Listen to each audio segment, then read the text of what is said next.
समदोषः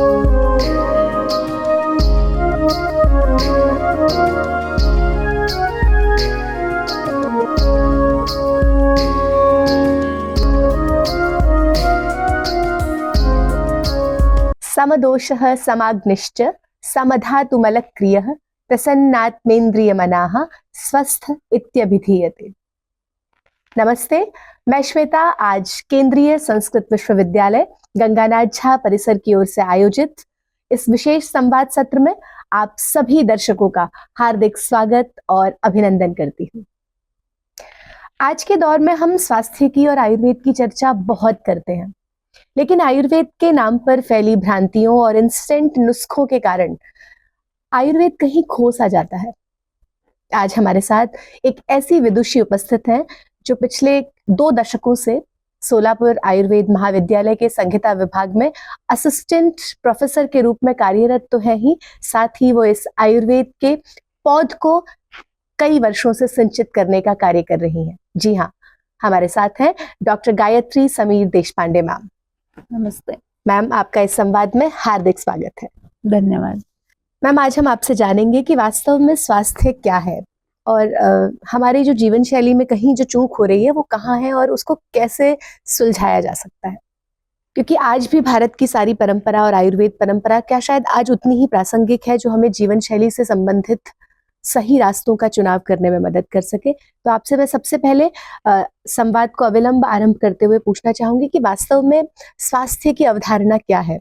क्या ये सिर्फ बीमारियों का न होना ही स्वास्थ्य है या फिर आयुर्वेद इसे किसी और रूप में परिभाषित करता है?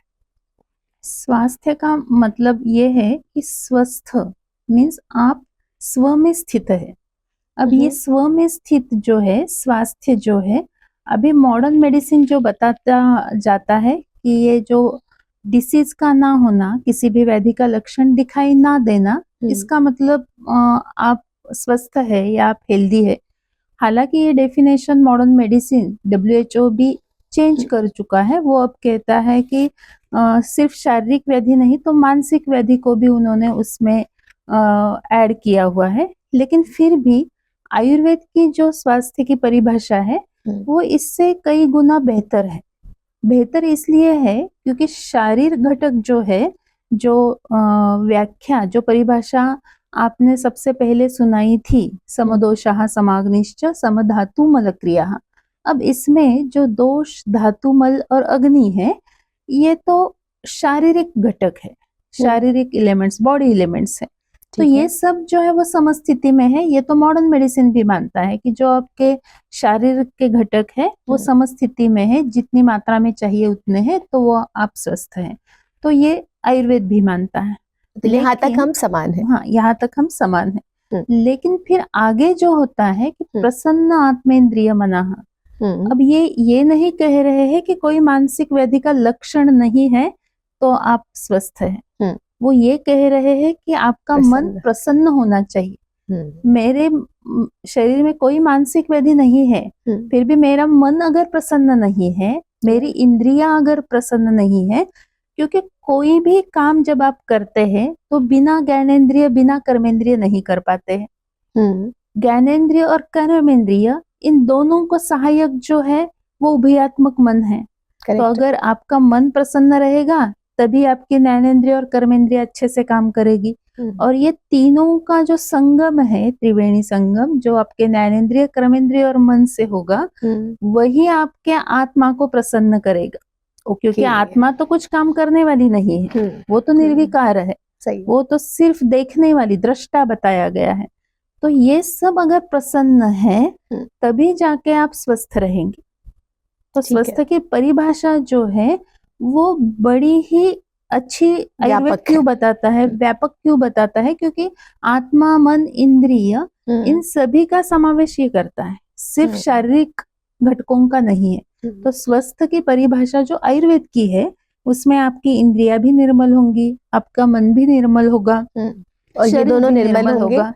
और ये सब जो निर्मल रहेंगे, शरीर, इंद्रिय, मन, तो उसका प्रभाव आपकी आत्मा पर आ जाएगा। उसका परिणाम आत्मा का प्रसन्न आत्मा जो है तभी आप प्रसन्न आत्मा, आपके चेहरे पर जो प्रभा आती है, तेज आता है स्वास्थ्य का, वो तभी आ पाएगा, जिससे आजकल ग्लो कहते हैं। ग्लो कहते हैं। करेक्ट है, ठीक है। तो कहीं आपने ये कहा क्योंकि इन तीनों का समावेशी शरीर है, शरीर इंद्रिय सत्वात्म संयोग जो है उसी को जीवन कहा जाता है। तो स्वस्थ होने के लिए भी स्वस्मिन् स्थितोस्ति स्वस्थः, कि आपको इन तीनों के साथ प्रसन्न होना है, तभी आप स्वस्थ हैं। ठीक है, इसी परिभाषा को आगे बढ़ाते हुए मैम मैं आपको पूछूंगी कि आयुर्वेद के अनुसार जो स्वस्थ वृत्त है उसका क्या महत्व है? क्या हम केवल दवाइयों के सहारे, दवाइयों का ग्रहण करने से स्वस्थ रह सकते हैं, प्रसन्न आत्मेंद्रिय वाले रह सकते हैं? अब आयुर्वेद का जो प्रयोजन है, क्योंकि बिना प्रयोजन के किसी भी शास्त्र की निर्मित नहीं हो सकती। हर एक शास्त्र का अपना अपना प्रयोजन है। जैसे आयुर्वेद का प्रयोजन हम देखेंगे, स्वास्थ्य से स्वास्थ्य रक्षण। तो पहला प्रयोजन ही यही है कि आपको आपकी स्वस्थ अवस्था का रक्षण करना है। जो अभी हम मॉडर्न मेडिसिन भी में कह रहे हैं कि prevention is better than cure. तो पहले आपको स्वास्थ्य रक्षण करना है, और फिर कहा है आतुरस्य विकार प्रशमनम। तो आतुर अवस्था, अगर आपने स्वास्थ्य रक्षण किया, स्वास्थ्य रक्षण के जो भी उपाय है वो किए हैं, फिर भी कई दूसरे कारण से व्याधि कुछ आती है, तब उस व्याधि का प्रशमन करना ही आयुर्वेद का प्रयोजन है। तो पहले आयुर्वेद का प्रयोजन है आपके स्वास्थ्य का रक्षण करना। ठीक। और इसलिए जब जो सबसे पुरानी संहिता आयुर्वेद की मानी जाती है वो है चरक संहिता। ओके।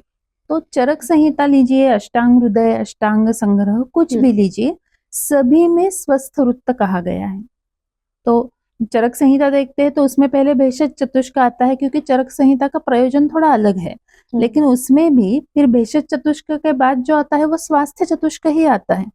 तो उसके लिए उन्होंने जो दिनचर्या बताई है, ऋतुचर्या बताई है, आहार सेवन विधि बताया है, कौन सा आहार किसे लेना चाहिए, कौन सा नहीं लेना चाहिए, नित्य सेवनीय क्या है, नित्य असेवनीय क्या है, ये सब जो है, ये सब मिलकर बनेगा आपका स्वस्थ वृत्त।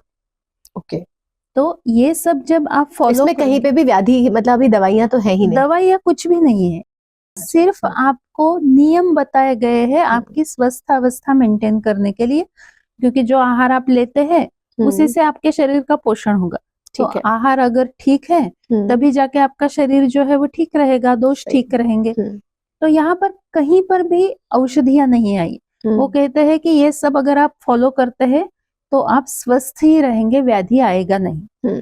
फिर भी अगर व्याधि आता ही है तो वो सुख साध्य व्याधि होगा, क्यूरेबल होगा।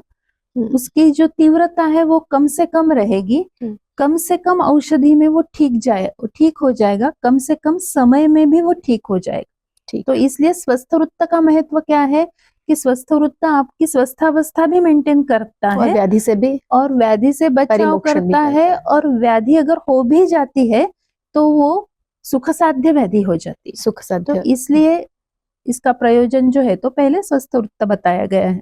करेक्ट, ठीक है। जैसे तो अब आपने कहा कि स्वस्थ वृत्त बताते समय एक बार आपने कभी इस बारे में चर्चा की थी कि जो व्याधि हैं वो दो प्रकार की हैं, एक मतलब औषध, व्याधिनुत और ओजस्कर। तो जो ओजस्कर है, जिनको हम रसायन आजकल रिजुवेनेटिव्स कहते हैं, जो कि बहुत सारे प्रचलन में है, तो आयुर्वेद भी कुछ ऐसे रसायनों की बात करता है जो हमें स्वस्थ बनाए रखें।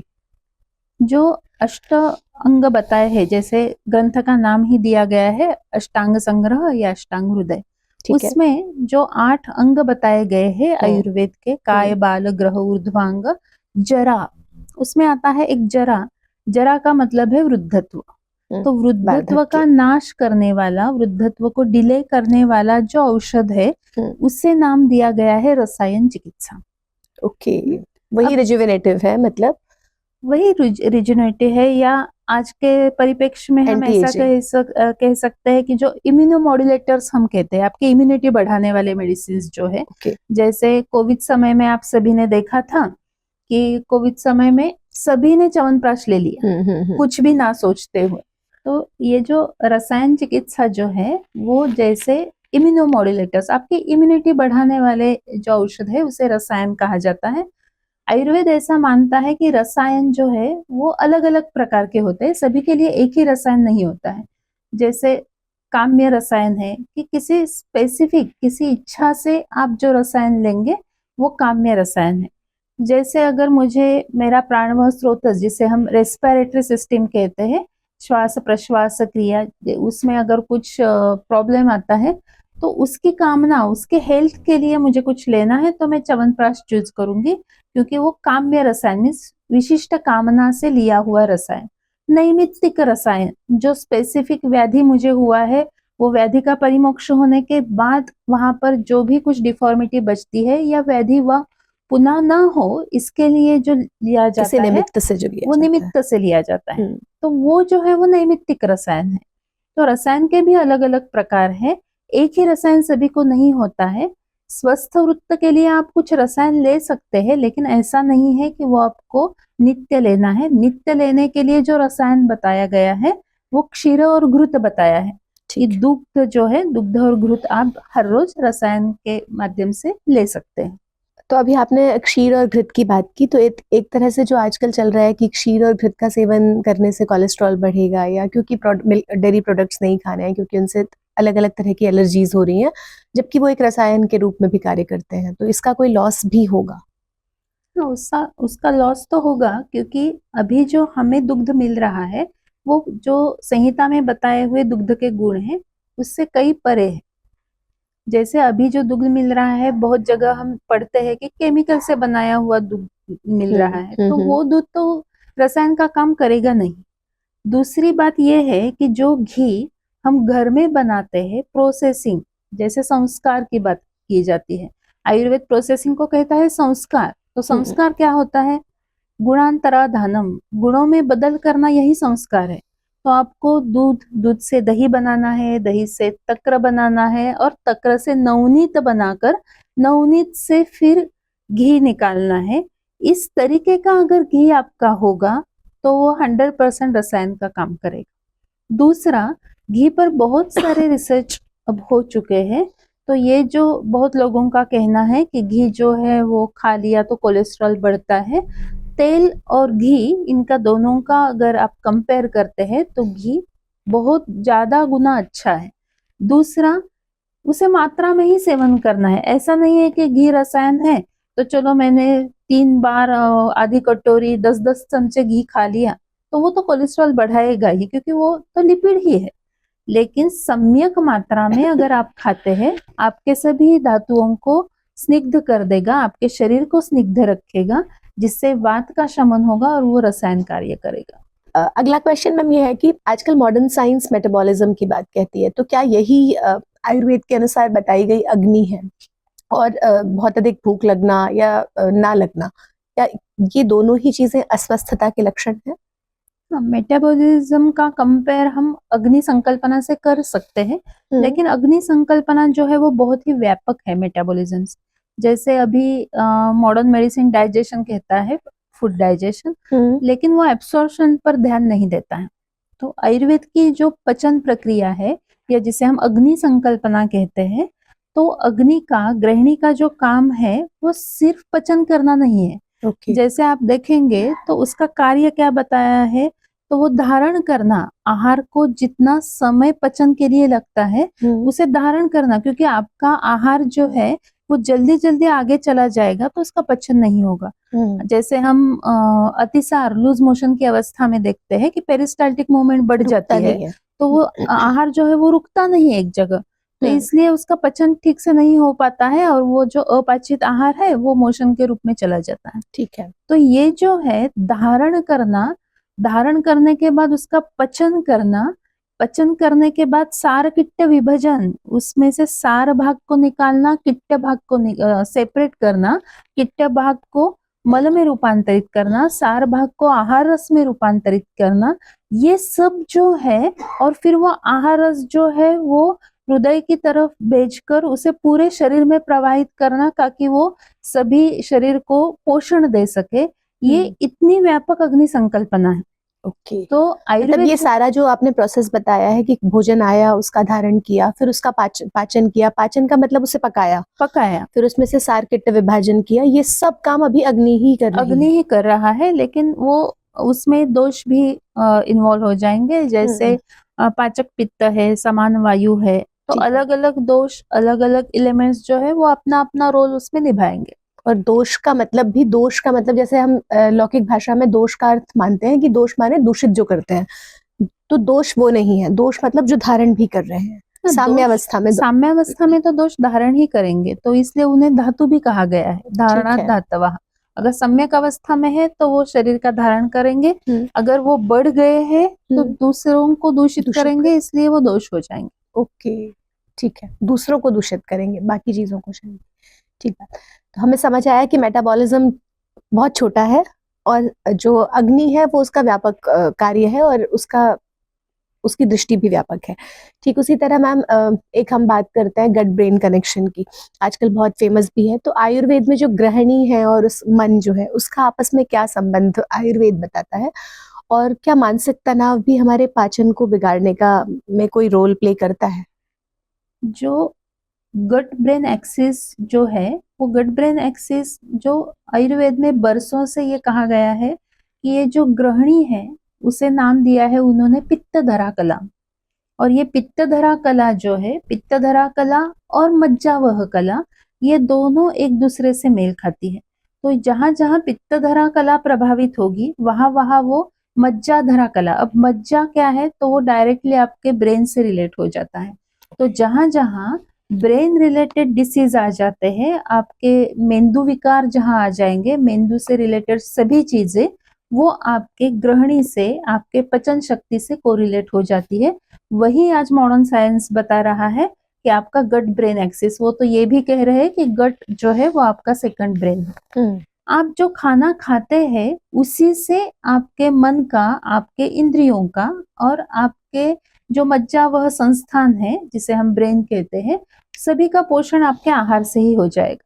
तो जो आप खाते हैं वही पोषण उन्हें मिलेगा। दूसरी एक बात यह है कि जो आपने कही कि स्ट्रेस क्या करता है, तो चरक संहिता अगर आप देखते हैं तो चरक संहिता ये बताती है कि अगर आपने आहार सही मात्रा में लिया है, सही काल में लिया है, सब सही है, फिर भी जब आप खाना खा रहे हैं तब आपका मन स्थिर नहीं है, वो क्रोधयुक्त है, द्वेषयुक्त है, ईर्ष्यायुक्त है, या कोई भी सम्मिश्र भावनाएं बहुत उत्कट हो चुकी है, तो आपका पचन ठीक से नहीं होता है। इसलिए आयुर्वेद क्या कहता है, तन मना भुंजित। तन मना भुंजित मतलब खाना खाते समय आपका ध्यान सिर्फ खाने पर होना चाहिए। अभी हम क्या करते हैं, टीवी सीरियल देखते देखते खाना खाते हैं, वहां कोई इंटेंस सीन चल रहा है तो हमारा जो निवाला है वो हमारे हाथ में ही रह जाता है, ऐसे ऐसे देखते रहते हैं। तो क्या होगा उससे? तो आपके जो इमोशंस है वो आपके डाइजेशन पर प्रभाव डालेंगे। वो डाइजेशन जिससे आगे जाके आम तैयार हो जाएगा, वो आम जो है वो आपके पूरे शरीर सिस्टम को बिगाड़ देगा। इसलिए सभी शरीर सिस्टम के लिए ये जो स्ट्रेस जो है वो आपके पचन को जो है वो पचन को भी बर्बाद कर देता है। तो जो आपने तन मना कहा, मतलब वो तेन मनसा भुंजित, उस मन से खाया जाए, पूरे मन से खाया जाए। पूरे मन से। और आपने अभी कहा कि अब तक हमने ये तो सुना ही था कि जैसा खाओगे अन्न वैसा बनेगा मन, इसके साथ जिस मन से खाओगे अन्न वैसा वैसा काम भी करेगा, क्योंकि क्रोध और द्वेष भाव से खाएंगे, ईर्ष्या भाव से खाएंगे तो वो वैसा ही असर डालेगा। ठीक है, एक मैम आजकल लोग ना बिना सोचे समझे त्रिफला या ऐसा कोई भी जो जुलाब है या जिसको हम लेक्सेटिव्स कहते हैं, कुछ भी ले लेते हैं कॉन्स्टिपेशन दूर करने के लिए। मृदु मध्य और क्रूर कोष्ठ को समझे बिना ऐसा करना कितना नुकसानदेह हो सकता है? एक्चुअली आयुर्वेद जो है वो पहले तो आपको स्वस्थ अवस्था के लिए ही जो भी कुछ फॉलो करना है वो फॉलो करने के लिए कहता है। अब आप जो बोल रहे हैं त्रिफला होगा या कोई भी लैक्सेटिव औषध, वो तो है ही, है तो औषधि। कोई भी औषधि, चाहे वो आयुर्वेद की हो, होम्योपैथी की हो या मॉडर्न मेडिसिन की हो, कोई भी औषधि आपको वैद्यकीय सलाह के बिना नहीं लेनी चाहिए। हम क्या करते हैं, एक मिथ है हमारे मन में कि आयुर्वेदिक औषधि जो होती है उसे साइड इफेक्ट नहीं होता। जी बिल्कुल है। तो ये जो है ये सच नहीं है। Okay, for every action there is reaction. अगर आप ऐसा मानेंगे कि आयुर्वेद औषधियों को साइड इफेक्ट नहीं है, इसका मतलब उसका इफेक्ट ही नहीं है। ओके, तो ऐसा तो है नहीं। ठीक है। तो सभी औषधियों का अपना अपना साइड इफेक्ट है। इवन सभी आयुर्वेदिक औषधियों को एक्सपायरी डेट भी है। ओके, ये भी एक मिथ है हमारे मन में कि किसी भी आयुर्वेद औषधि को एक्सपायरी डेट नहीं होती। चूर्ण कभी 1 साल पहले जो चूर्ण हम घर पर लाते हैं, 1 साल बाद वही चूर्ण खाते हैं और कहते हैं कि नहीं नहीं इससे तो कुछ नहीं हो रहा, क्योंकि उसकी टर्मिनोलॉजी अलग है। उसे कहा गया है सवीर्यता औषधि। सवीर्यता का मतलब क्या है? जितना ही काल औषध वीर्यवान रहेगा उसका कालावधि, जिसे आजकल हम एक्सपायरी कहते हैं। तो और ये हमेशा याद रखना है कि वैद्यकीय सलाह के बिना नहीं लेना है, उसका साइड इफेक्ट होगा ही होगा, उसकी सवीर्यता अवधि, उसका एक्सपायरी डेट भी होगी। कोष्ठ आप नहीं जानते ये तो ठीक है, लेकिन त्रिफला के बारे में आप क्या जानते हैं कि त्रिफला आपके पेट में जाकर क्या करेगा? वो रुक्षता उत्पन्न करेगा, स्निग्धता उत्पन्न करेगा। आपका कॉन्स्टिपेशन किस कारण से है?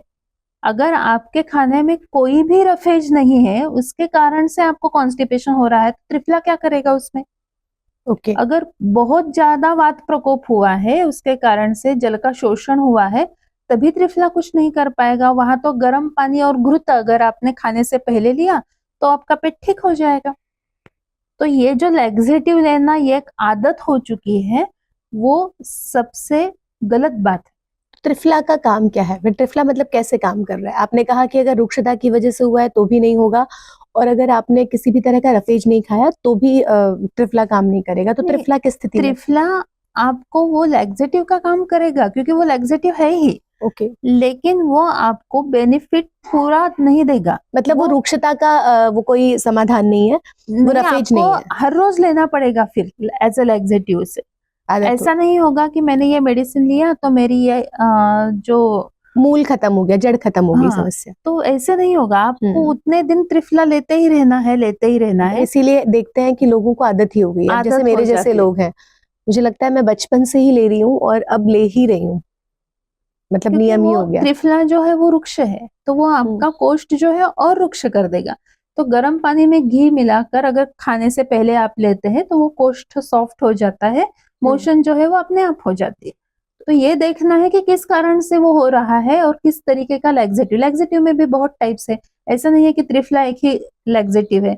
उसमें गंधर्व हरित की आता है, गर्म पानी में घी मिलाकर आता है, गर्म पानी, घी, काली मनुका और उसमें थोड़ा सा सैंधव नमक डालकर ये भी आता है। तो बहुत सारे अलग अलग पैटर्न हैं। तो आपका कॉन्स्टिपेशन का हेतु, आयुर्वेद जो है वो निदान परिवर्जन पर ज्यादा ध्यान देता है।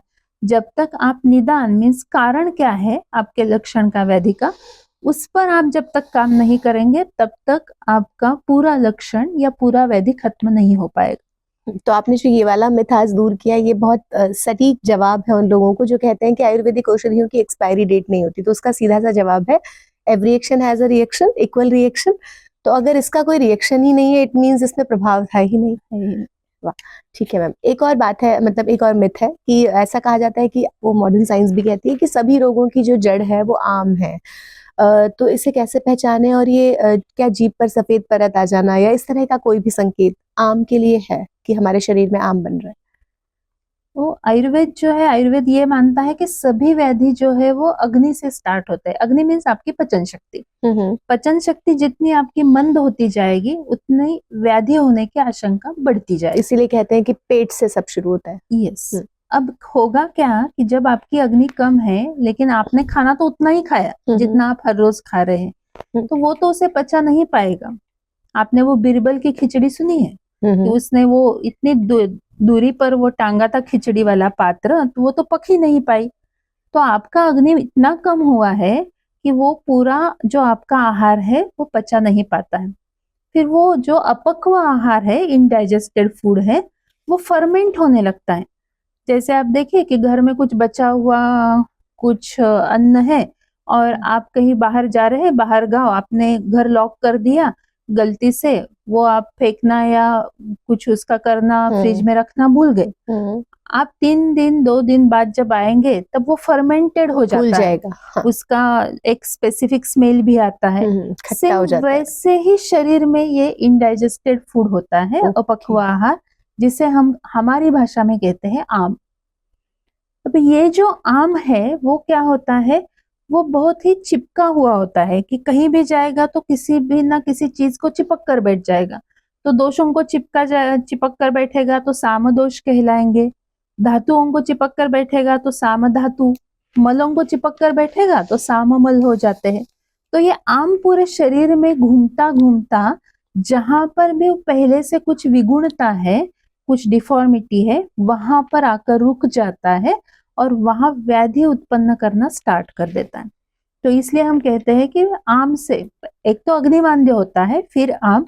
अब ये आम पहचानना कैसे है, तो आम के जो लक्षण दिए हैं उसमें सबसे पहला लक्षण दिया है स्त्रोतोरोध। जिस Okay. स्रोतस में वो जाएगा उसका अवरोध कर देगा। आपको ये समझ में आएगा कि नहीं, अब तक तो मेरा ठीक चल रहा था, लेकिन अचानक से कुछ ऑब्स्ट्रक्शन जैसा लग रहा है। आम जनता के लिए मैं आप स्रोतस भी थोड़ा सा डिफाइन करेंगे कि स्रोतोरोध समझे किसको? स्त्रोतोरोध मीन्स, स्त्रोतस मीन्स क्या है, आकाशीय जहाँ भाव होते हैं। जैसे आप समझिए कि एक चैनल है, एक पाइप है, एक होलो स्ट्रक्चर है जिससे किसी भी चीज का वहन हो सकता है, चाहे दोषों का, चाहे धातु के रूपों का।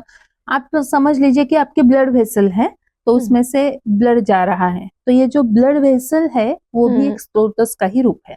तो वहां ऑब्स्ट्रक्शन आना स्टार्ट हो जाता है। एक जो हम कहते हैं कि जब जिह्वा परीक्षण हम करते हैं, आप सुबह जब ब्रश करते हैं तब हम पेशेंट को या स्वस्थ व्यक्ति को भी बताते हैं कि ब्रश करने के बाद आपको आपकी जो जिह्वा है उसे देखना है, जीभ जो है, आपकी टंग जो है उसे देखना है। क्यों देखना है? तो वो जो है वो क्लीन एंड क्लियर चाहिए, पूरी की पूरी क्लीन, कुछ भी एक हल्की सी परत भी उस पर नहीं होनी चाहिए। उसका कलर जो है वो थोड़ा सा पिंक वाला, पिंक रेड जो कलर होता है, नॉर्मल कलर जो बचपन से आपके जीवा का, क्योंकि उसमें भी अल्टरेशन होता है, तो वो होना चाहिए। अगर वो थोड़ा सा येलो दिखाई दे रहा है, थोड़ा व्हाइट दिखाई दे रहा है, आपकी जिह्वा के मध्य में कुछ परत जम रही है, हर रोज आप जिह्वा निर्लेखन, जिह्वा को साफ भी करते हैं फिर भी वो फिर से आ रही है, ये जो लक्षण है इसका मतलब आपने खाया हुआ आहार का पचन नहीं हो रहा है, वो आम में परिवर्तित हो रहा है। तो ये सबसे इजी लक्षण है कि आप ये समझ पाएंगे कि आपके शरीर में आहार का पचन नहीं हो रहा है और इससे आम की प्रवृत्ति हो रही है। और ऐसी स्थिति में करें क्या? ये तो ऐसी समझ स्थिति आ में गया। सबसे अच्छा है लंघन करना। आपको कुछ भी खाना नहीं, आम ना हो इसके लिए प्रिवेंटिव मेजर जो है ये भी यही है कि जब तक आपको भूख नहीं लगती है तब तक आपको खाना नहीं है। आपको भूख लगने पर ही खाना खाना है। अगर आम हो रहा है तो आयुर्वेद जो है वो दीपक पाचक औषधि बताता है, अग्नि दीपन करने वाली औषधि, आम पाचन करने वाली औषधि। तो ये जो आम पाचन करने वाली औषधि है, ज्यादा औषधियों का अगर आपको पता नहीं है तो सिर्फ शुंठी जो है, क्योंकि हर घर में शुंठी होती है, तो शुंठी माने सौंठ, हमारे सौंठ। उत्तर भारत में सौंठ कहते हैं। सौंठ जो है वो गर्म पानी के साथ अगर आप लेते हैं तो वो भी सबसे अच्छा आम पाचन का कार्य करती है, तो ये आप ले सकते हैं। ऐसा समझा जाए कि अगर किसी दिन सुबह उठ के ब्रश करते समय आपकी टंग क्लीन नहीं है, वाइट दिख रही है, तो आप उस दिन खाना मत खाइए। खाना मत खाइए, ये सबसे इजी है। और भूख भी लगे तो? जब भूख लगेगी, ऐसा लगेगा आपको कि नहीं नहीं अब खाना ही चाहिए, कुछ नहीं करना है उससे अलावा, इतनी भूख लगने पर ही खाना है, और वो भी हल्का खाना खाना है। जैसे आप मूंग दाल और जो राइस है वो उसे खा सकते हैं, ज्यादा हेवी नहीं खाना है। मतलब मैं तो अभी ये डाउट में हूँ मैम कि हमको अपनी भूख की भी पहचान है या नहीं, क्योंकि मुझे लग रहा है अब तो अंदर ना बॉडी क्लॉक सेट हो गया है कि अगर 9 बजे ब्रेकफास्ट की टेबल पे रोज ब्रेकफास्ट आता है तो 9 बजे खाने की इच्छा हो बॉडी क्लॉक जाती है। सेट नहीं हुआ है, हम वो बायोलॉजिकल क्लॉक देखते ही नहीं है। हम तो हमारे घर में जो किचन क्लॉक है उसमें देखते हैं कि नहीं नहीं अभी 8 बजे है, मुझे अब 10 मिनट में निकलना है, तो मैंने डिश में ब्रेकफास्ट ले लिया, खा लिया, मैंने ये सोचा ही नहीं कि मुझे अब खाना है या नहीं, मेरा शरीर उसे डिमांड कर रहा है या नहीं, भूख लगी है या नहीं। तो ये जो हमारा साइकिल चल रहा है वही कारण है कि हमारी अग्नि जो है वो मंद हो रही है, आम बढ़ रहा है, जिसके कारण लाइफस्टाइल डिसऑर्डर्स भी बढ़ रहे हैं। तो आयुर्वेद की दृष्टि से मैम भूख को भी थोड़ा समझा दीजिए, भूख को पहचाने कैसे? भूख को पहचाने कैसे, ये तो बहुत इजी होता है। आप अगर छोटे बच्चे को देखेंगे तो वो खेलता रहता है और रोना स्टार्ट कर देगा, तो उसकी माँ को समझ में आता है कि उसे भूख लगी है। अगर इतना छोटा बच्चा समझ पाता है कि मुझे भूख लगी है, तो हम क्यों नहीं समझ पाते? क्योंकि हम जो है, हमारा इंद्रिय के ऊपर, हमारी इंद्रिय, हमारा शरीर, इस पर हम ध्यान ही नहीं दे रहे, हमारे नियंत्रण में भी नहीं है। नहीं, हम ध्यान देते नहीं है। हमारा शरीर जो है वो सभी अलार्म हमें देता रहता है, लेकिन हम उसकी तरफ ध्यान नहीं देते हैं, तो धीरे धीरे धीरे वो अलार्म्स खत्म हो जाते हैं। ओके। भूख लगना, अगर आपको पूरी भूख लगनी चाहिए तो आपको सुबह ब्रेकफास्ट नहीं करना चाहिए, आप सुबह ब्रेकफास्ट में उठकर पोहा खा लेंगे, कि जो बहुत ही गुरु है, वो भी पूरा का पूरा बाउल खा लेंगे, और फिर कहेंगे कि नहीं नहीं 12 बजे ही मेरा लंच ब्रेक है, तो 12 बजे तो मुझे जो टिफिन मैं घर से लेकर आई हूँ वो मुझे खाना है। तो कहाँ से भूख लगेगी आपको, और भूख को कैसे समझेंगे? एक दिन आप पूरा उपवास करके रखिए, पूरा लंघन करके देखिए, अपने आप आपको समझ आएगा कि भूख लगती है मीन्स क्या होता है।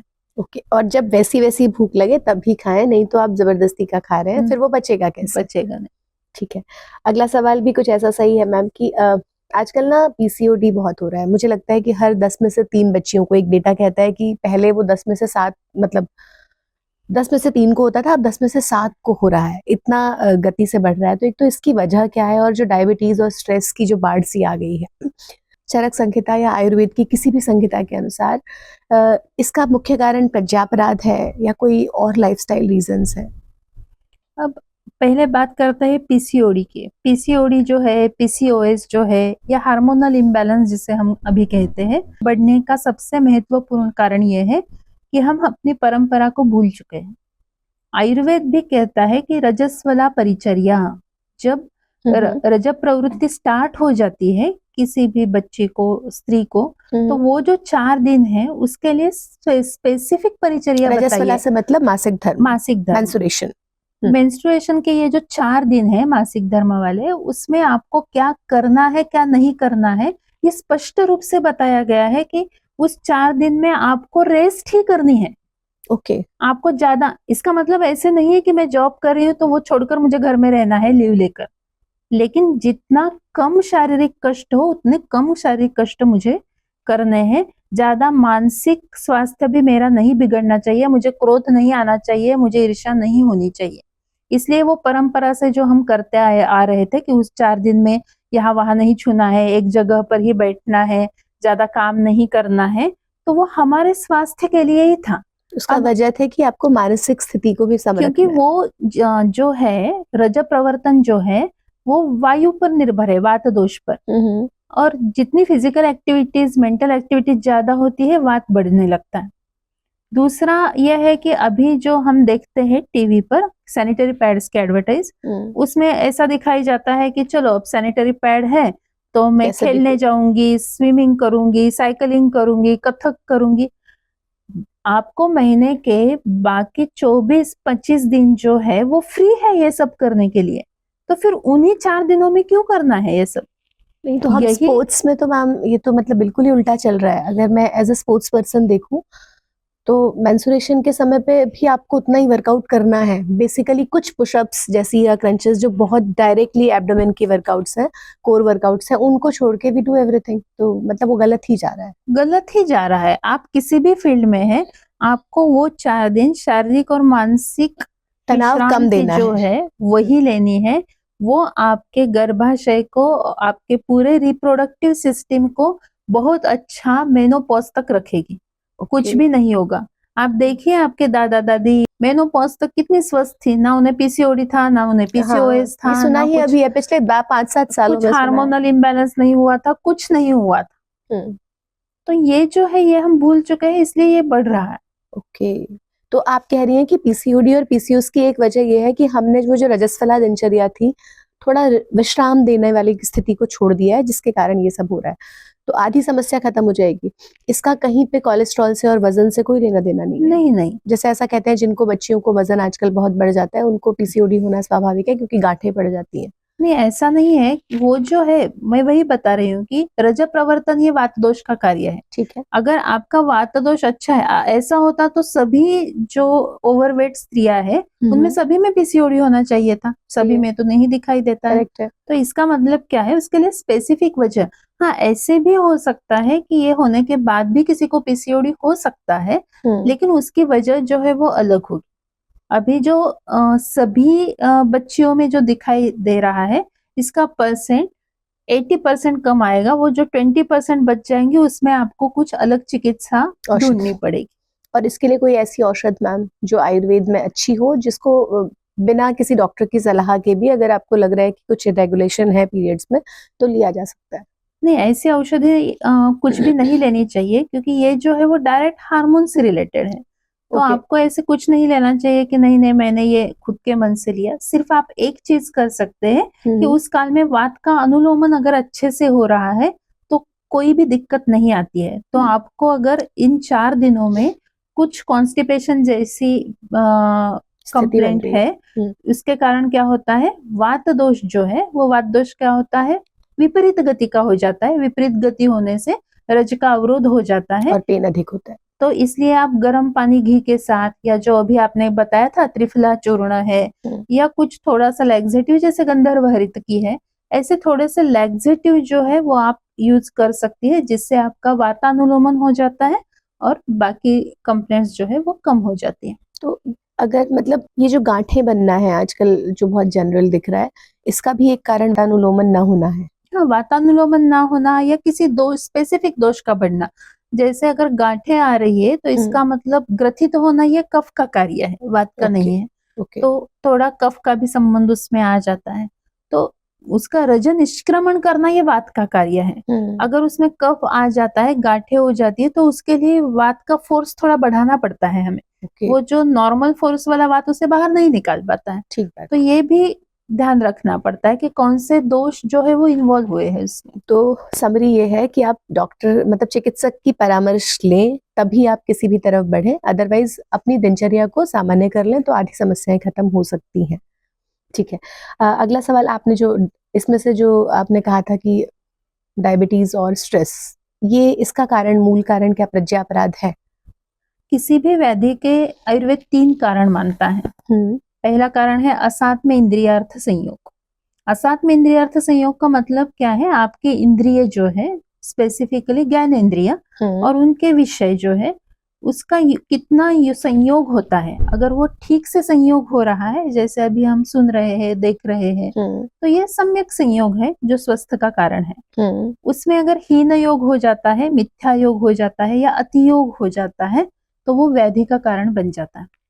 ये पहला है असात्म इंद्रियार्थ संयोग। दूसरा कारण बताया है प्रज्ञापराध, और तीसरा बताया है परिणाम मीन्स काल। अब ये जो प्रज्ञापराध है वो सभी व्याधि का, चाहे वो शारीरिक व्याधि हो या मानसिक व्याधि हो। तो प्रज्ञापराध का मतलब क्या है, प्रज्ञा मीन्स बुद्धि, बुद्धि द्वारा किया हुआ अपराध। अब आपकी बुद्धि कब अपराध करेगी, तो बुद्धि के 3 कंपोनेंट्स है, धी, धृति और स्मृति। ओके। अब ये धी, धृति और स्मृति, धी मीन्स धारणा शक्ति, जिसे आप कहते हैं कि परसेप्शन हो गया, तो ये जो है वो धी है। धृति मीन्स जो भी आपके ज्ञानेंद्रिय से आपको ज्ञान मिला है उसकी धारणा, उसका एप्लीकेशन आप कर पा रहे हैं या नहीं, ये धृति का कार्य है। धैर्य जिसको कहते हैं, धैर्य जिसे कहते हैं कि आपको पता तो है लेकिन आप उसे अप्लाई नहीं कर पा रहे, वो फॉलो नहीं कर पा रहे, तो इसका मतलब आपकी धृति अच्छी नहीं है। और लास्ट वाला है स्मृति, मीन्स स्मरण में रखना, याद ही नहीं रह जाना। हाँ, कि क्या खाने के बाद मुझे एलर्जी डेवलप हुई थी, ये मुझे स्मरण में रखना चाहिए। अगर मेरे स्मरण में वो नहीं रहेगा तो बार बार वही होता रहेगा। तो ये जो धी, धृति, स्मृति है, इन तीनों का विभ्रंश जब होगा, मीन्स धी का भी, धृति का भी और स्मृति का भी, उसके बाद बुद्धि ठीक से काम करना बंद कर देती है। तो जो आपके लिए अहितकर है वो हितकर लगने लगता है, जो आपके लिए हितकर है वो अहितकर लगने लगता है, तो उसे हम कहते हैं प्रज्ञापराध। और ये प्रज्ञापराध जो है, इसकी और एक वैशिष्ट्य ऐसा है कि वो तीनों दोषों का एक साथ प्रकोप करता है। जनरली जो आहार्य हेतु होते हैं वो क्या होते हैं, एक ही दोष का प्रकोप करते हैं, कभी कभार 2 दोषों का, लेकिन उसमें भी एक प्रिडोमिनेंट होता है, दूसरा दोष कम मात्रा में बढ़ता है। लेकिन प्रज्ञापराध जो है वो तीनों दोषों को एक साथ बढ़ाएगा। अब हम बात करते हैं डायबिटीज। अब डायबिटीज में क्या होता है, मैक्सिमम जो डायबिटीज है वो स्ट्रेस के कारण होता है, ऐसा सभी लोगों का मानना है, लेकिन ऐसा है नहीं। स्ट्रेस ये तो एक कारण है ही, लेकिन दूसरा कारण आप फिजिकली एक्टिव ना रहना, कोई किसी भी प्रकार का व्यायाम न करना, आहार का समय जो दिया गया है उसे फॉलो न करना, किस तरीके का आहार, आपकी फिजिकल एक्टिविटीज कुछ भी नहीं है फिर भी आप बहुत ज्यादा कार्बोहाइड्रेट्स खा रहे हैं, बहुत ज्यादा मिष्टान्न खा रहे हैं, जिससे आपका अग्नि पचा नहीं पा रहा है, ये भी एक जो है ये प्रमेह कारण है। अब ये क्यों होगा, तो ये भी प्रज्ञापराध है। अब स्ट्रेस की बात अगर करते हैं हम, तो स्ट्रेस क्या है, जो भी काम हमें जिस समय में करना चाहिए उस समय में अगर हम उसे पूरा नहीं कर पा रहे हैं तो उसके कारण स्ट्रेस आता है। तो इसका मतलब है आपकी धीर धृति स्मृति तीनों कंपोनेंट ठीक से काम नहीं कर रहे हैं। ठीक पहले है। तो आपको ये डिसाइड करना है क्या करना है, फिर किस तरीके से करना है, कितने समय में करना है, ये सब जो है इसका निर्णय तो आपके बुद्धि द्वारा ही हो सकता है। इसलिए प्रज्ञापराध यहाँ स्ट्रेस इंड्यूस्ड जो डिसीज है वहां पर भी काम करेगा। ओके, तो मतलब सोच के पहले किसी चीज को सही से पहचानिए, जानिए, उसके बाद उसको याद रखिए और फिर याद रख के उसका धारण भी कीजिए, फॉलो अप भी लीजिए, तो आप ऑटोमेटिकली बीमारियों से दूर हो जाएंगे। ठीक है। अगला प्रश्न मैम एक और है कि जो आजकल की भागदौड़ में जो नेचुरल अर्जेस हैं, जो वेग हैं, हम उनको बहुत बार ऐसा लगता है कि धारण करना पड़ता है, और मैंने जहाँ तक समझा है आयुर्वेद को थोड़ा बहुत, कि वेग धारण सबसे बड़ी एक समस्या का कारण बताया गया है। तो हमारे स्वास्थ्य को ये दीर्घकालिक रूप से लॉन्ग टाइम इफेक्ट इसका क्या आता है अगर हम वेग धारण करते हैं, और कौन कौन से वेग हैं, आप तीनों चीजों को बता दीजिए। वेग का मतलब क्या है? तो जो भी शरीर से कुछ बाहर निकलने जा रहा है उसे हम कहते हैं वेग। अब ये वेग जो है वो अलग अलग प्रकार के हैं, जैसे मल वेग है, मूत्र वेग है, शवथु वेग है। श्वथु माने बस स्नीजिंग, ओके, छींक आना। छींक आना। तो उसके बाद क्षुधा वेग है, जैसे भूख लगना। तृष्णा वेग है, प्यास लगना। श्रमश्वास भी बताया है, जब आपकी सांस फूलने लगती है और आप रोकते हैं तो वो भी उसमें बताया गया है। तो ये जो है, अब कोई भी वेग को हम जब रोकते हैं तो सबसे पहला उसका परिणाम किस पर आ जाएगा? तो वो वात दोष पर, क्योंकि गतिमान सिर्फ वात दोष है। ओके। तो जैसे जैसे बार बार, हाँ मैंने कभी कभार एक बार वेगों का धारण किया है तो मेरा वात प्रकोप हो गया, ऐसे तो नहीं होगा। अभ्यासात ऐसा कहा गया। अभ्यास मीन्स सतत क्रिया। एक ये जो चीज है, अगर आप बार बार दोहरा रहे हैं, मैं हर रोज मल वेग का धारण कर रही हूँ, मैं हर रोज मूत्र वेग का धारण कर रही हूँ, या क्षुधा वेग का। क्षुधा का बहुत बार ऐसा होता है कि हमें भूख लगती है लेकिन हम कुछ काम में फंसे रहते हैं, या अभी लंच ब्रेक नहीं हुआ है, लंच ब्रेक होने के बाद खाएंगे, तो ये जो क्षुधा वेग का धारण उसमें होता है। प्यास में भी बहुत बार ऐसा होता है कि प्यास लगी तो है, ठीक है थोड़ी ये हाथ में जो काम है वो निपटा लूं फिर पानी पी लूंगी, ऐसा होता है। तो ये जो है वेगों का धारण करना, ठीक उसी तरीके से वेगों को उदीरित करना मीन्स अभी मुझे वेग नहीं आया है फिर भी मैं वो जबरदस्ती उसका उदीरण कर रही हूँ। मुझे अभी भूख नहीं लगी है फिर भी मैं खा रही हूँ, मुझे अभी प्यास नहीं लगी। ऐसा हम देखते हैं ना कि सुबह उठने के बाद 1 लीटर पानी पीना है, 1.5 लीटर पानी पीना है। आपको प्यास लगी है क्या 1 लीटर पानी पीने के लिए? नहीं लगी है, तो फिर क्यों पानी पीना है? तो ये सब जो है वो आपके शरीर के वात का प्रकोप करेंगे, और वात प्रकोप होने के बाद वो प्रकोपित वात जो है वो आपके पूरे शरीर को, पूरे सिस्टम्स को हिला डालेगा, कोई ना कोई व्याधि उत्पन्न करेगा।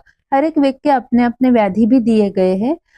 आप यकीन नहीं मानेंगे लेकिन मैक्सिमम जो वेग धारण बताए हैं उसमें सभी पर हृदय पर आक्रमण बताया है, कि हृदय में बाधा उत्पन्न होती है। जो अभी हम देख रहे हैं ना कि छोटे बच्चों को भी साइलेंट अटैक आ रहे हैं, तो इसका कारण भी यही है कि बच्चे सुबह जल्दी नहीं उठते हैं, तो मलवेग अच्छे से नहीं होता है।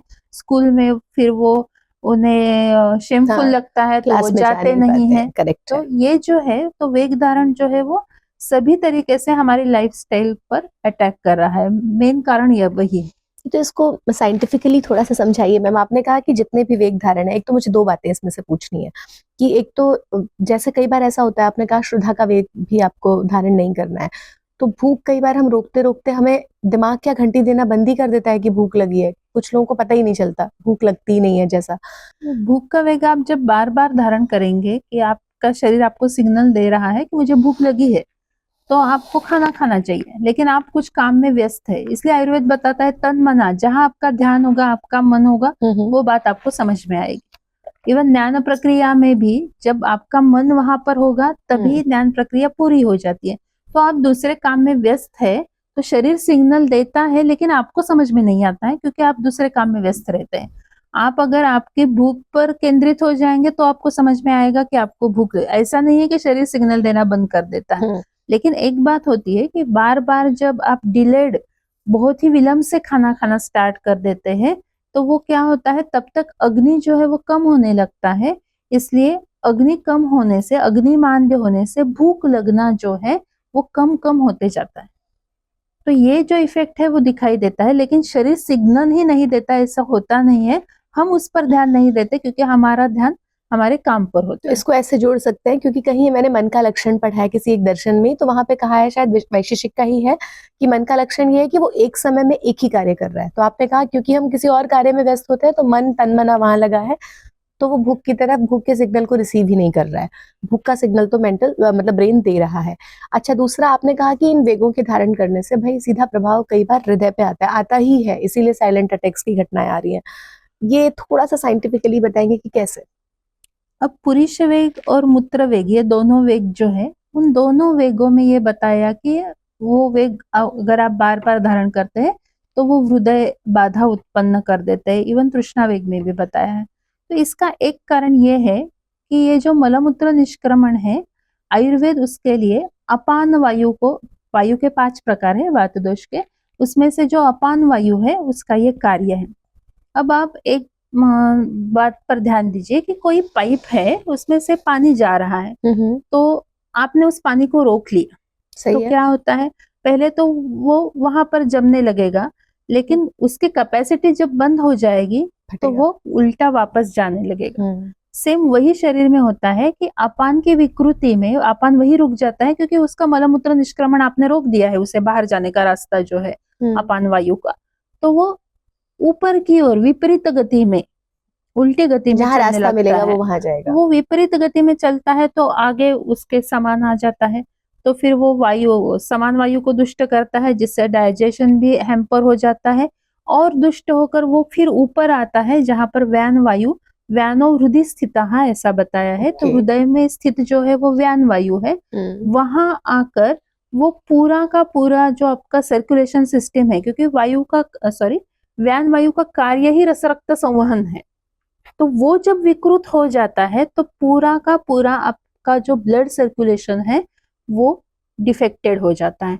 तो वहां जहां पर भी पहले से कुछ वैगुण्य है, वहां पर जाके वो रस रक्त को रोक लेता है। रस रक्त रोकना मीन्स जैसे हम कहते हैं ना अभी कि क्लॉट जो है वो कहीं पर अटक गया और उससे वो अटैक आ गया, तो वो जो है वो व्यान वायु की विकृति से होता है। तो अपान वायु से स्टार्ट हुई ये प्रोसेस जो है वो व्यान पर आकर रुकती है, व्यान वायु जो आपके हृदय गति के लिए रिस्पॉन्सिबल होता है। तो जब यह ऐसा नहीं है कि एक बार करने से होगा, बार बार जब ऐसे वेगों को रोका जाता है तब आपका हृदय भी विकल होने लगता है, क्योंकि बार बार ये प्रोसेस होती रहती है। और ऐसा विकल हृदय जिस दिन वो अपान का जोर जो है, फोर्स जो है वो बढ़ जाएगा, वो हृदय को आक्रंदित कर लेगा और हृदय के डिफरेंट डिफरेंट विकार जो है वो उसमें से उत्पन्न हो जाएंगे। सही है। मतलब ये तो सिंपल सा समझ आ गया कि जो आपने पाइप वाला एग्जांपल दिया है कि जब वो जिधर जाना था उसे वहां रास्ता नहीं मिला तो उसका प्रेशर उल्टी साइड लगेगा, और लगने से किसी दिन वो फिर हार्ट अटैक जैसी समस्या उत्पन्न होना स्वाभाविक है। एक और आपने अभी बात की कि तृषा का वेग भी नहीं रोकना चाहिए, पानी पीना, और आपने उसी के साथ बोला कि आजकल हम लोग सुबह सुबह ऐसा कहते हैं कि जिनको कॉन्स्टिपेशन है सामान्यतया भी उषह पान करना चाहिए, और ये हम बचपन से सुनते आ रहे हैं। कहीं उसमें मतलब एक तो पानी की क्या विधि है, पानी कितना पिए, कब पिए, ऐसा क्या जो कहते हैं कि भाई 5 लीटर पानी पी रहे हैं तो फेस पे बहुत ग्लो रहेगा, और एक कहीं कहीं कहीं लोग कहते हैं कि जलीय भाग बॉडी में 70% है, उसको मेंटेन करके रखना है आपको। तो इस वाले मिथ को भी तोड़ दीजिए आज। शरीर जो है वो जलीय है, ये तो ट्रुथ ही है, लेकिन इसका मतलब ऐसा नहीं है कि हमें सुबह से लेकर रात तक सिर्फ जल ही पीते रहना है। आयुर्वेद का सिंपल सिद्धांत है कि जब आपको प्यास लगेगी तब पानी पीना है, जब भूख लगेगी तब खाना है, और ये प्रकृति पर निर्भर करेगा कि कितना पानी पीना है। जैसे अगर कोई पित्त प्रकृति वाला है, पित्त उष्ण गुण का होता है, तो उसमें शरीर में ऊष्मा ज्यादा होता है, तो उसे तृष्णा प्यास जो है वो थोड़ी अधिक होती है। कफ प्रकृति जो है वो शीत वाली है, वो स्निग्ध भी है, तो उसके लिए प्यास जो है, पानी का प्रमाण जो है वो कम होगा। वात दोष अगर वृक्ष गुण शरीर में बढ़ा रहा है तो वृक्ष गुण के कारण जलांश का शोषण होता है, तो वहां प्यास थोड़ी ज्यादा रहेगी। अगर वृक्ष गुण नॉर्मल है तो वहां भी प्यास जो है वो मीडियम ही रहेगी, ज्यादा नहीं रहेगी।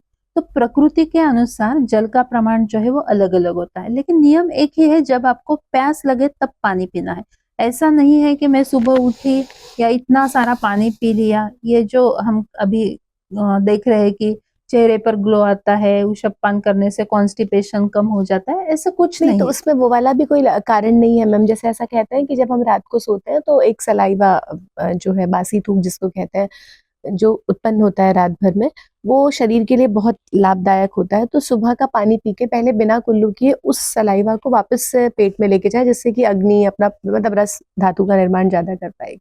आपकी जो सलाइवा है, लाला स्राव है, हाँ। वो सिर्फ आपके मुख में ही काम करता है। ओके। जब वो आपके पेट में चला जाता है, आपके पेट में जो हाइड्रोक्लोरिक एसिड है, गैस्ट्रिक जूस जिसे हम कहते हैं, वो इसका कोई भी काम नहीं होने देता है। अच्छा। तो ऐसा कुछ भी नहीं है कि वो पेट में जाएगा फिर उससे आपका डाइजेशन जो है वो अच्छा हो जाएगा, ऐसे कुछ नहीं है। तो आज एक बात तो कहनी पड़ेगी, आप कोई भी बात शुरू करते हैं, आपने डायबिटीज पे भी शुरू किया कि हाँ ऐसा कहते हैं, तो मुझे लगता था आप आगे कहेंगे कि हाँ ऐसा है, कुछ है। तो आप बिल्कुल सिरे से नकार रहे हैं कि हम बचपन से सच में मिथ ही, हम छोटे छोटे थे तब से हमने ये 1-2 लीटर पानी पीने वाला गुण सीखा था, और अब तो मुझे लगता है वो शरीर को आदत हो गई, जैसे आप कहते हैं ओक साथ में।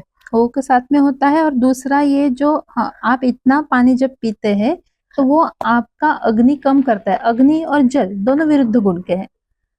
इवन मॉडर्न मेडिसिन के परिप्रेक्ष्य में आप देखेंगे तो डाइजेशन किससे होता है, तो डिफरेंट डिफरेंट जूसेस है। जैसे अभी मैंने बताया गैस्ट्रिक जूस क्या है, हाइड्रोक्लोरिक एसिड है। पैंक्रियाटिक जूस है, पैंक्रियाटिक एंजाइम्स है, बाइल है। तो आप जितना पानी पिएंगे उतना वो डाइल्यूट होता जाएगा। तो फिर वो डाइजेशन कैसे कर पाएगा इतना डाइल्यूट जूस जो आपका होगा। दूसरा, एक ही बार आप अगर इतना पानी पी लेंगे तो वो आपके किडनी पर प्रेशर डालता है। तो पानी Okay. पीते समय भी एक साथ इतना पानी नहीं पीना है, वो सिप बाय सिप थोड़ा थोड़ा ही पानी पीना है। तो थोड़ा थोड़ा पानी अब जिनको आदत हो गई है वो थोड़ा थोड़ा करके अगर पी रहे हैं तो उतना हार्मफुल नहीं है, पी सकते हैं, पर इसकी अपनी मात्रा को कम करें धीरे मात्रा धीरे। को कम करना हाँ, ये चाहिए। बात मुझे आज एकदम जहन में बैठ गई है कि अग्नि और जल ऑपोजिट है। अग्नि अगर जलानी है तो जल को कम तो करना ही पड़ेगा, सीधी सी बात है। ठीक है मैम, एक रात की नींद कैसी हो, कितनी हो, सही दिनचर्या क्या है, और रात की नींद का क्या वात पित्त दोष, वात पित्त कफादी जो दोष है, हाँ, इन पर क्या प्रभाव पड़ता है? रात की नींद जो है वो सबसे महत्वपूर्ण है, क्योंकि आयुर्वेद जो त्रयोपस्तंभ मानता है उसमें आहार, निद्रा और ब्रह्मचर्य, आहार के बाद इंपॉर्टेंस दिया गया है वो निद्रा को दिया गया है। तो नींद क्यों आती है? जब हमारा शरीर, मन और इंद्रिय तीनों थक जाते हैं तब हमें नींद आती है।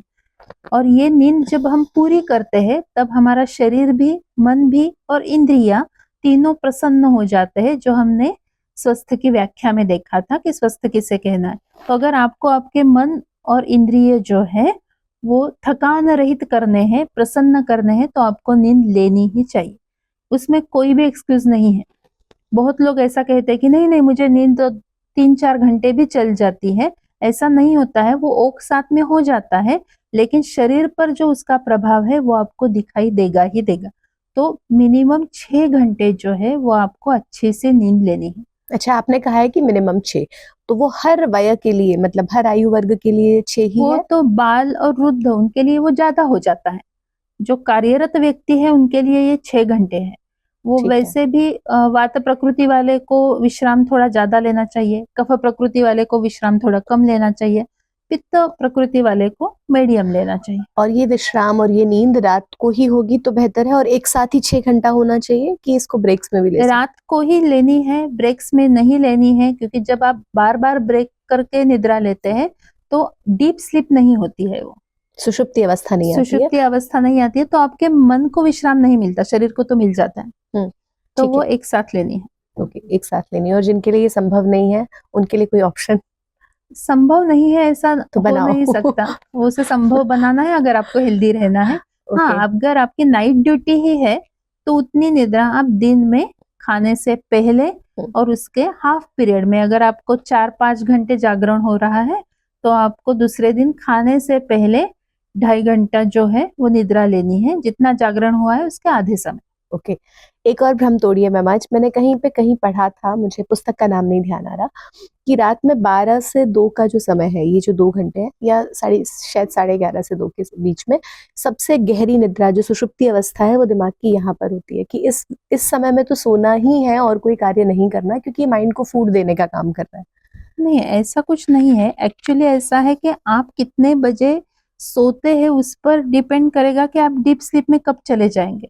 मैं अगर सोती ही हूँ 11:30 या 12 बजे, तो मुझे तो उस टाइम पर सुषुप्ति अवस्था नहीं आएगी, क्योंकि वो तो सुपरफिशियल ओके, तो आप नींद कह रही होगी। हैं कि 24 घंटे में आप जब भी सो रहे हैं, सोने के 1 या 1.5 घंटे बाद वो जो लोअर ब्रेन, अपर ब्रेन, वो जो क्योंकि डीएक्टिवेट होता जैसे है। जैसे वो रेस्ट बढ़ती जाएगी, हम्म, आपके मन के विचार स्थिर होने लगेंगे, तब जाके विचारहीन अवस्था आएगी, तब तभी जाके वो सब सुषुप्ति। सुषुप्ति आएगी। तो तो वो उसके 6 घंटे कहीं भी हो, वो शुरू के 2 घंटे का अपना प्रोसेस है नींद का, मतलब। यस, ओके, तो ये तो अच्छा हो गया। मुझे मतलब ये वहम था, क्योंकि अब जहाँ पे भी जब हम कार्यरत हैं, तो कई बार ऐसा होता है आप 12 से 1 भी कार्य कर रहे हैं, तो ये वाला डर निकाल दें कि 12 से 1 आप नहीं, जाग रहे हैं लेकिन तो 12 बुद्धि। से एक कार्य नहीं करना है, 12 से एक नींद ही लेनी है।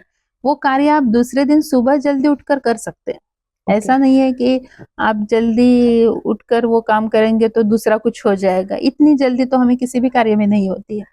और वैसे नींद में जो हम कहते हैं, जैसे सुबह उठने से हम, जिस आपने कल भी एक विषय को आयुर्वेद को पढ़ाते समय कहा था कि सुबह के समय जो भी हम कार्य करते हैं, ब्राह्म मुहूर्त जिसको हम कहते हैं, तो सात्विक अवस्था अधिक होती है, तो आपका बुद्धि भी ज्यादा तीव्रता से काम करती है। रात को जो काम करने के लिए आपको 1 घंटा लगता है, वो सुबह आधे घंटे में हो जाता है। तो बट उसका दूसरा मैं एक इफेक्ट पूछ रही हूँ, कि जो लोग रात को जाग ही रहे हैं किन्हीं भी कारणों से, ऐसा तो नहीं है ना कि उनकी मेमोरी पावर कहीं बहुत स्लो हो जाएगी, वो नहीं, धप हो ऐसा जाएंगे? नहीं है कि मेमोरी पूरी स्लो हो जाएगी, लेकिन उसका जो इफेक्ट है, जिसे आजकल कहा जा रहा है कि early ageing of brain, yes, वो हाँ, जल्दी जल्दी स्टार्ट होता होगा। जाएगा, क्योंकि आप उसे जो है वो उसके जो नेचुरल फंक्शनिंग है उसके अपोजिट काम करने जा रहे हैं।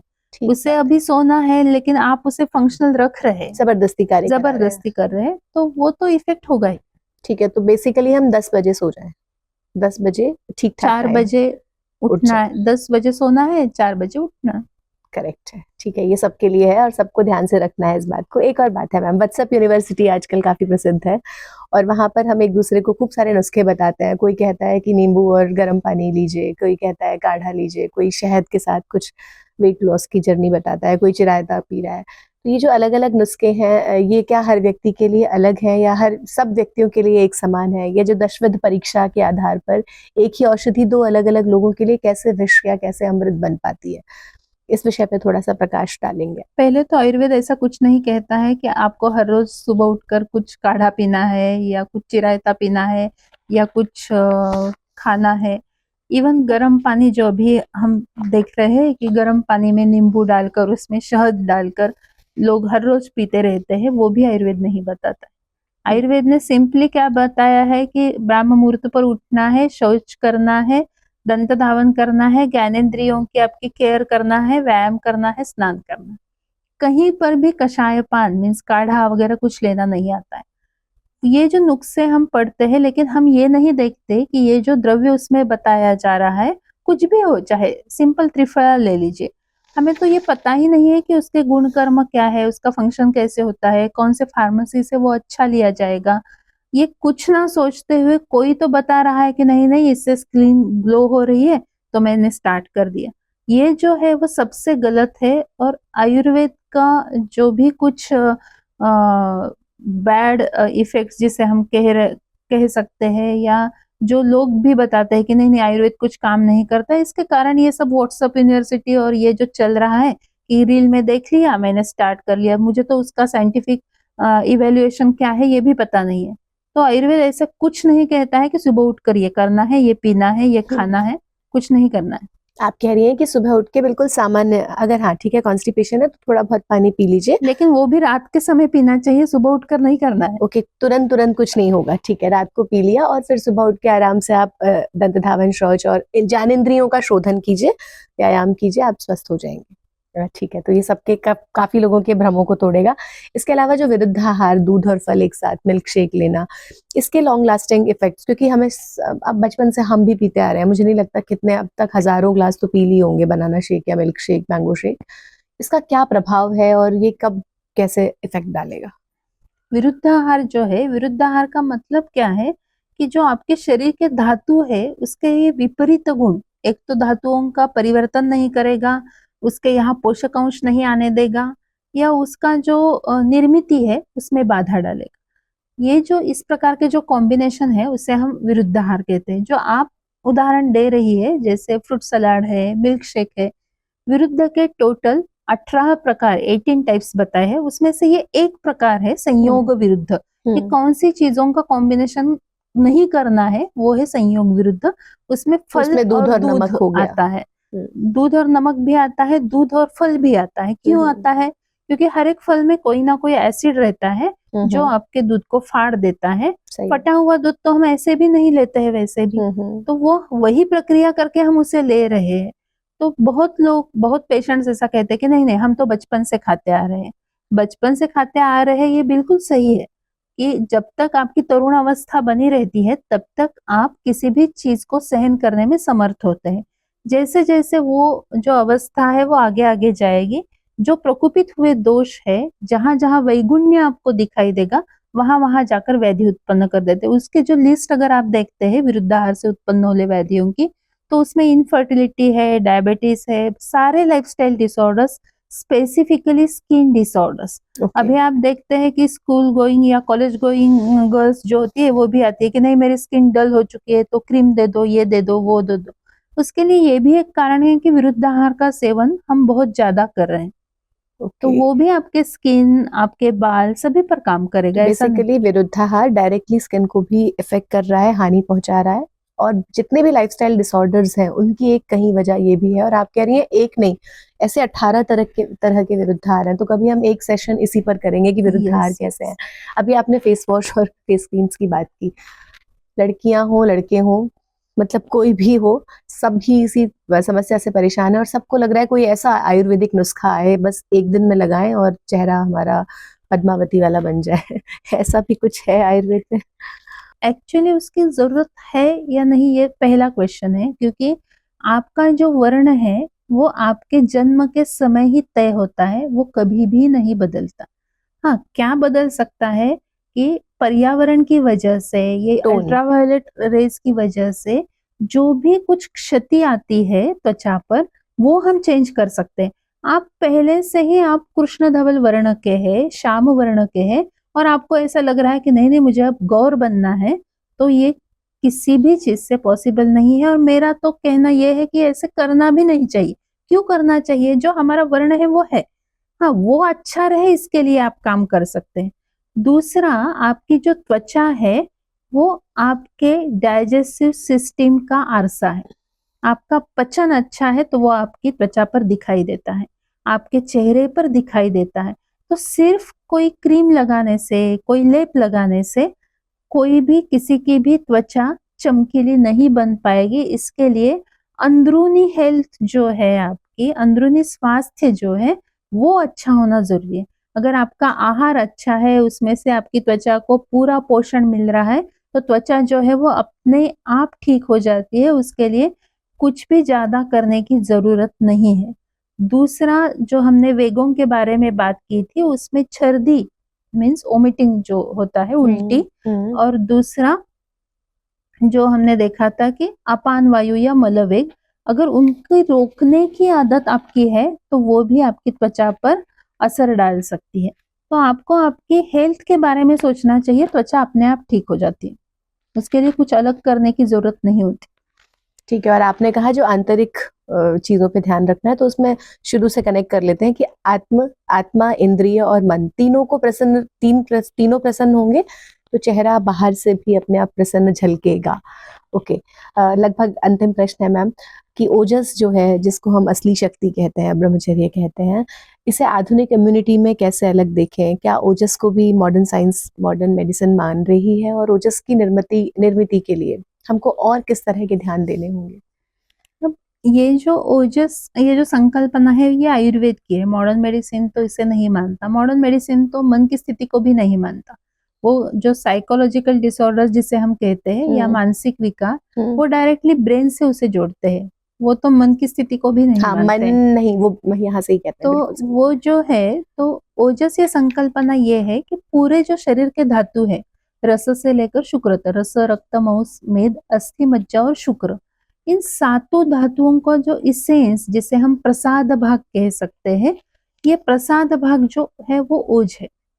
अब देखिए धातु कैसे बनते हैं, तो आपके आहार रस में जितना जितना प्रसाद भाग है वो अपना अपना अग्नि, धातु का जो अग्नि होता है वो उसे लेता है, उस पर प्रक्रिया होती है और धातु बन जाता है। तो पहले से ही धातु में प्रसाद भाग ही है, जो ओजस्वी भाग ही है, और उसमें से प्रसाद भाग निकल कर हम कह रहे हैं कि ये ओज है।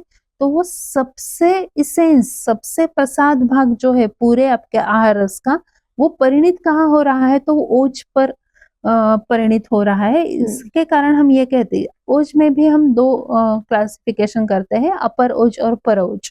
पर ओज जो है उसका नाश अगर होता है तो मृत्यु ही आती है। अपर ओज कम ज्यादा हो सकता है, जिससे मनस पर प्रभाव होता है, शारीर पर प्रभाव होता है। तो आपको ओज अच्छा रखना है, क्योंकि ओज जो है वही आपकी इम्यूनिटी है। आप ओज वह माने इम्यूनिटी, बेसिकली। इम्यूनिटी, आपके कार्य करने की शक्ति, जितना आपका ओज अच्छा होगा उतना अपना शारीरिक और मानसिक दोनों बल, मैं ऐसा नहीं कह रही कि सिर्फ शारीरिक बल, शारीरिक और मानसिक दोनों बल आपके ओज पर निर्भर और करते ये हैं। मेजरेबल है?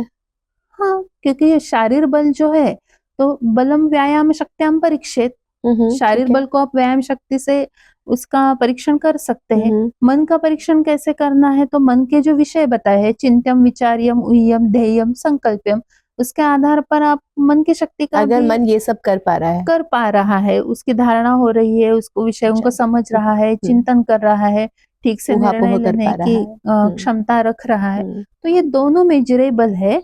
ये ओज पर निर्भर करता है। तो आपको ओज अच्छा रखना है तो इसके लिए धातु अच्छे चाहिए, धातु अच्छे चाहिए तो आपका आहार अच्छा चाहिए।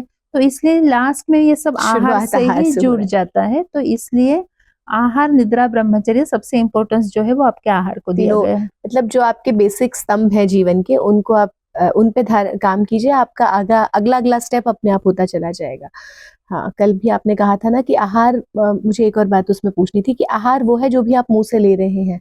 तो अभी तक हमने क्या सोचा था कि जो चबा चबा के खा रहे हैं ना, वही आहार है और वही इम्यूनिटी और पावर बढ़ाएगा। तो अगर कोई जल पे है तो उसे लगता था कि उसके पास कुछ नहीं जा रहा, तो जल भी बहुत कुछ दे रहा है। ठीक है। लगभग अंतिम, मैंने अग्र प्रकरण पर आपके ही दिशा निर्देशन में काफी दिन काम किया। तो चरक संहिता के अग्र प्रकरण के अनुसार अगर आप एक सामान्य व्यक्ति को बता पाए कि किन चीजों का कोई, मतलब एक कुछ अग्र द्रव्य जिनका वो रोज सेवन करे तो वो स्वस्थ से स्वास्थ्य रक्षणम जो पहला प्रयोजन है, उसकी तरफ बढ़ पाएंगे। एक्चुअल में अग्र प्रकरण चिकित्सा के लिए है, वो स्वस्थावस्था के लिए है नहीं। फिर भी उसमें से कई अग्र ऐसे है, कई अग्र में सिर्फ रसायन वाला जो अग्र है कि नित्य आपको दुग्ध और घृत का सेवन करना चाहिए, ये जो अग्र है, या लास्ट में कहे गए जो विहार वाले अग्र है, जैसे व्यायाम के बारे में कहा गया है, सौमनस्य के बारे में कहा गया है, वो जो है वो आयुष्य के बारे में कहा। स्वस्थ के लिए आप उसे फॉलो कर सकते हैं। लेकिन बाकी जो सभी अग्र वहां पर बताए गए, क्योंकि अग्र का मतलब ही है कि चिकित्सा के लिए प्रधान द्रव्य, तो वो सामान्य व्यक्ति के लिए नहीं है, वो चिकित्सक के लिए ही है। उसमें से सिर्फ जो रसायन के लिए नित्य आपको जो दुग्ध और घृत का सेवन करना है, ये सौमनस्य रहना है। अगर आपको आपकी स्वास्थ्य जो है वो ठीक रखना है तो सौमनस्य, मन को सदा प्रसन्न रखना है। ये दो चीजें अगर आप करते हैं कि नित्य रसायन का सेवन, सद्वृत्त का पालन, जो दिनचर्या और ऋतुचर्या है उसका पालन, तो आपकी स्वस्थ अवस्था जो है वो वैसे ही बनी रहेगी। जैसे वहां दिया है आमलकम वयस्थापना नाम और हरित की पथ्या नाम, तो ऐसे हरड़ का और आंवले का सेवन एक व्यक्ति, स्वस्थ व्यक्ति प्रतिदिन अपने मतलब दिनचर्या में भी कर वो सकता है। भी आपको चिकित्सक के परामर्श से, वही मैं बोल रही हूँ कि वो अग्र जो है वो सामान्य व्यक्ति के लिए है नहीं, वो चिकित्सक के लिए तो वहां जो शुरू कर रहे हैं कि अन्नम वृत्तिकराणाम श्रेष्ठम, वो सभी जो है वो चिकित्सक आपको बताएगा कि आमल की लेनी है या हरित की लेनी है, क्योंकि वो डिफरेंस तो आपको पता नहीं है। उष्णवीर्य है या शीतवीर्य है, वो आगे जा आपका जो पूरा प्रकृति, विकृति, सार, सहनन, उस सबके आधार पर ये डिसाइड होगा आपको कौन सा रसायन लेना है, क्या करना है। तो वो अग्र प्रकरण जो है वो सामान्य व्यक्ति के लिए है नहीं। ठीक है। और अंत में हमारे दर्शकों को मैम ओजस को बढ़ाने के लिए, क्योंकि ओजस ही अंत अल्टीमेट सार है ना, वो भी प्रसाद है सारी धातुओं का, उसको बढ़ाने के लिए कोई अग्रय या औषधि या फिर कोई भी एक रसायन? ओजस को बढ़ाने में दुग्ध जो है, क्योंकि शुक्र धातु बढ़ाने वाला सबसे अच्छा द्रव्य दुग्ध है, तो शुक्र धातु जब अच्छा बनता है तो वो ओजस में परिवर्तित हो जाता है, क्योंकि सप्त धातु में लास्ट में शुक्र बनता है और शुक्र के बाद ओज की निर्मित होती है। तो दुग्ध जो है वो सबसे अच्छा शुक्रवर्धक द्रव्य है, कि जो अग्रय में भी बताया गया है। तो ओजवर्धन के लिए आपको दुग्ध और घी लेना चाहिए, लेकिन दुग्ध अगर आपको अच्छा मिल रहा है तभी लेना चाहिए। अगर आपको अच्छे से दूध नहीं मिल रहा है, आपको पता नहीं है दूध कहाँ से आ रहा है, किस तरीके का है, तो वो ना ले, सिर्फ घी ले जो प्रोसेस आपने घर पर किया है।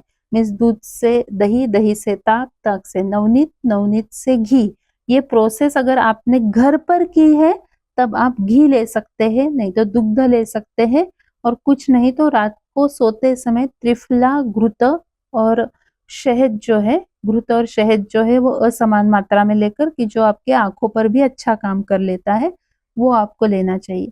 लेकिन ऐसे कुछ नुस्खे ना करते हुए अगर आप दिनचर्या आपकी जो है, रात्रिचर्या जो आपकी है, निद्रा आप अच्छे से ले रहे हैं, अच्छे से व्यायाम कर रहे हैं, तो इसके लिए कुछ अलग करने की जरूरत नहीं है। इससे आपका ओज अपने आप बढ़ जाएगा, अपने आप वर्धित हो जाएगा।